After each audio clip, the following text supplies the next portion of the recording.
Hello friends, आप सभी लोग कैसे हैं। मैं निशांत नवज्योति पैरामेडिकल इंस्टीट्यूट कंपिल।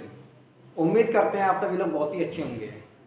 आज का हमारा टॉपिक है कि क्लॉटिंग फैक्टर के बारे में, ठीक है। लेकिन क्लॉटिंग फैक्टर पढ़ाने से पहले आप सभी से रिक्वेस्ट है कि मेरे यूट्यूब चैनल को आप लाइक एंड सब्सक्राइब कर दीजिए। ठीक है, बढ़ते हैं हम अपने टॉपिक पे। मेरा टॉपिक है क्लॉटिंग फैक्टर। क्लॉटिंग फैक्टर बेटा, ब्लड के अंदर हमारे 13 क्लॉटिंग फैक्टर होते हैं और जब ये 13 क्लॉटिंग फैक्टर जब मिल जाते हैं तब जाके ब्लड वहाँ पे क्लॉट हो जाता है। इसी प्रोसेस को हम बोलते हैं हेमोस्टेसिस। हेमो माने ब्लड होता है, स्टेसिस माने स्टॉपेज, ब्लड का स्टॉपेज, जिसको बोलते हैं हेमोस्टेसिस, ठीक है।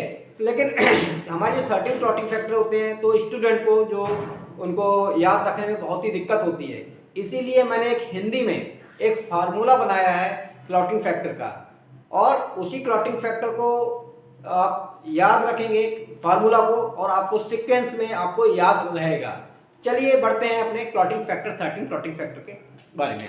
तो मेरा जो फार्मूला है, जो मेरा पर्सनल फार्मूला है, उसका नाम है कि पहला फार्मूला है फौजी प्यारे तुम कैल्शियम ले आओ, शायद आज क्रिसमस साहब प्यार ही फरमाए।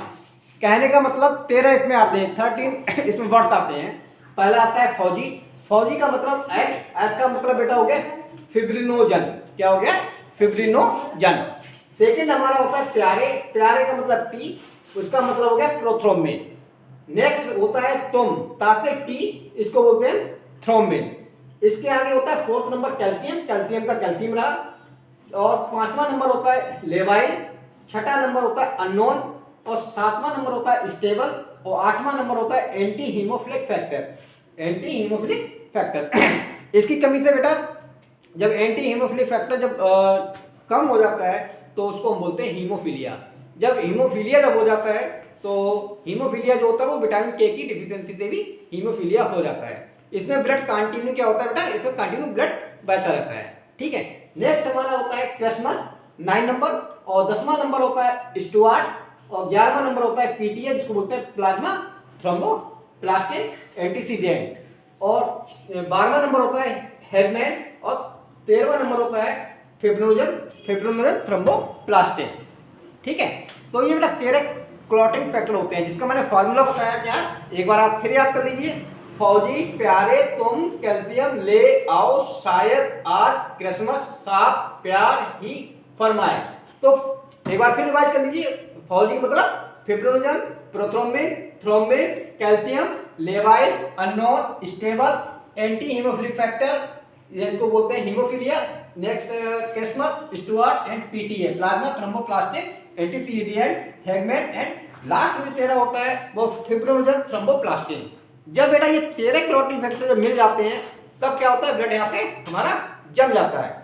चलिए, तो जमता कैसे ब्लड, उसके बारे में हम आपको बताते हैं। या पहला है कि damage of endothelial tissue.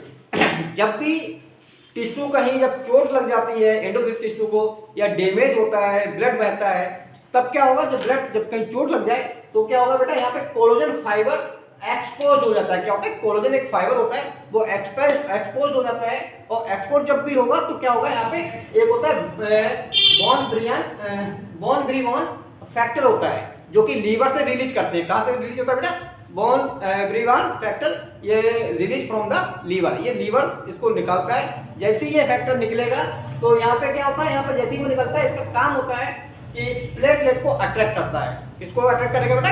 Platelet, जो सेल्स होते हैं ना, जिसको बोलते हैं थ्रोम्बोसाइट। तो जो थ्रोम्बोसाइट को वो अट्रैक्ट करेगा कौन? बॉन ब्रीवॉन फैक्टर, ठीक है। जब अट्रैक्ट करता है तो यहाँ पे प्लेटलेट एक्टिवेट हो जाता है।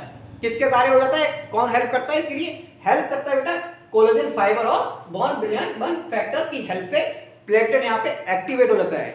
जैसे ही प्लेटलेट यहाँ पे एक्टिवेट होगा तो यहाँ पे 3 आपके चीज रिलीज होती है। पहला रिलीज क्या होगा बेटा? एक होता है सीक्रेट होगा, पहला होता है सीरोटोनिन। सीरोटोनिन क्या है? एक हार्मोन है। इसको हम बोलते हैं बेटा वैसोकॉन्ट्रैक्टर भी कहते हैं। सीरोटोनिन को क्या बोलते हैं? वैसोकॉन्ट्रैक्टर। इसका मतलब जो वेसल्स होता है, ब्लड वेसल क्या करता है? कॉन्ट्रैक्ट। कॉन्ट्रैक्ट माने सिकुड़ना, उसको वेसल क्या करेगा? सिकोड़ देगा, ठीक है। सेकेंड हमारा होता है secret ADP and thromboxane A2।